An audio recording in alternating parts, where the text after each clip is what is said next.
মন খারাপ? আপনি যাদেরকে ভালোবাসেন তারা আপনার ভুলটাই সবসময় খোঁজে।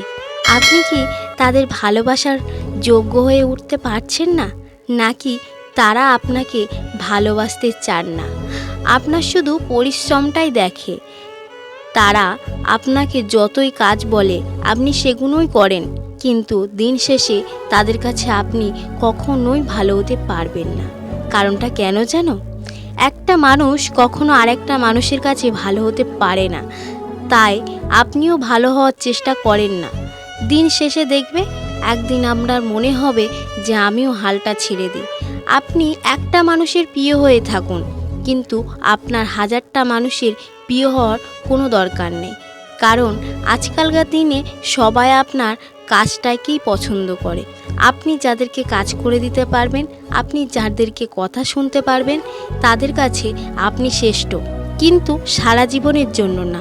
আপনি যতক্ষণ তাদের কাজ করে দিতে পারবেন ততক্ষণই তাদের কাছে আপনি প্রিয়।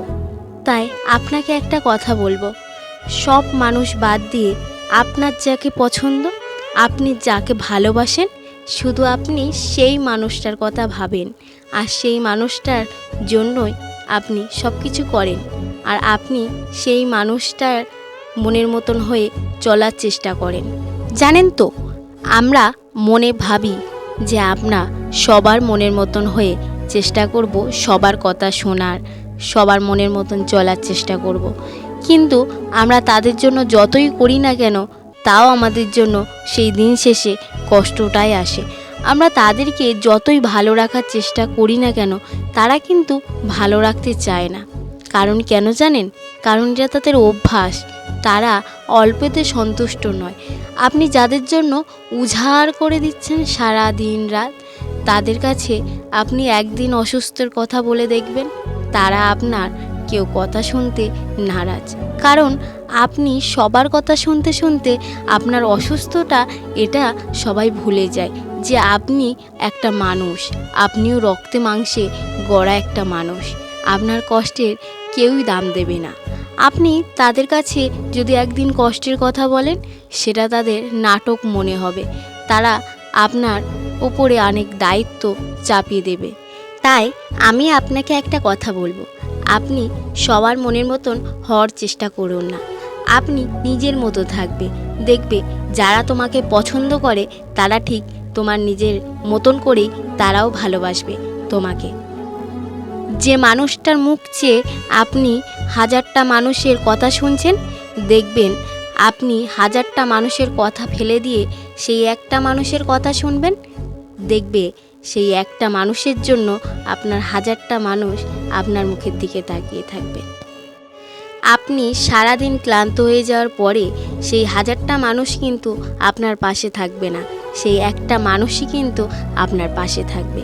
আর সেই মানুষটাকে আপনি সেই মানুষটার জন্য সব কিছু উজাড় করুন। হাজারটা মানুষের জন্য উজাড় করে কোনো দরকার নেই। যেখানে দুই ব্যক্তি থাকে সেখানে হেসাহেসি বাঁধে, কিন্তু যেখানে একজন থাকে সেখানে কোনো হেসাহেসি থাকে না। সেখানে শুধু সেই একটা মানুষই জানে যে বাঁচলেও আমার আর মরলেও আমার। সব কিছু তখন হেসাহেসিতে থাকে না। সেই মানুষটা অবশ্যই আপনাকে দেখবে। তাই আমি বলবো, আপনি কারোর মনের মতন হওয়ার চেষ্টা করবেন না, শুধু একটা মানুষের মনের মতন হওয়ার চেষ্টা করো। তারপর দেখবে হাজারটা মানুষের মতন আপনিও হয়ে যাচ্ছেন। আমাদের অভ্যাসটা খুব খারাপ, খুব অল্প সময়ে সবাইকে আপন ভেবে ফেলি, আর এই জিনিসটা আমাদের মধ্যে ভীষণ খারাপ। সব সময় আপনি কাউকে সহজে আপন মনে করবেন না। কিছুদিন যাক, আপনি তাকে ভালো করে বুঝুন, তারপর তাকে আপন বানাবে। আপনার যদি মনে হয় সে আপন বানানোর যোগ্য, তাহলে তাকে আপন বানান, তাতে আপনার কোনো সমস্যা হবে না। কারণ কেন জানেন? কারণ সব মানুষ সব রকমভাবে। আপনার মতন যে সেই মানুষটা হবে আপনি এটা আশা করবেন না তার উপর থেকে। ভিডিওটি ভালো লাগলে অবশ্যই লাইক করবেন, আর নেক্সট ভিডিও পাওয়ার জন্য অবশ্যই কমেন্ট করবেন। আপনারা দেখছেন পিয়া রয় লাইফস্টাইল।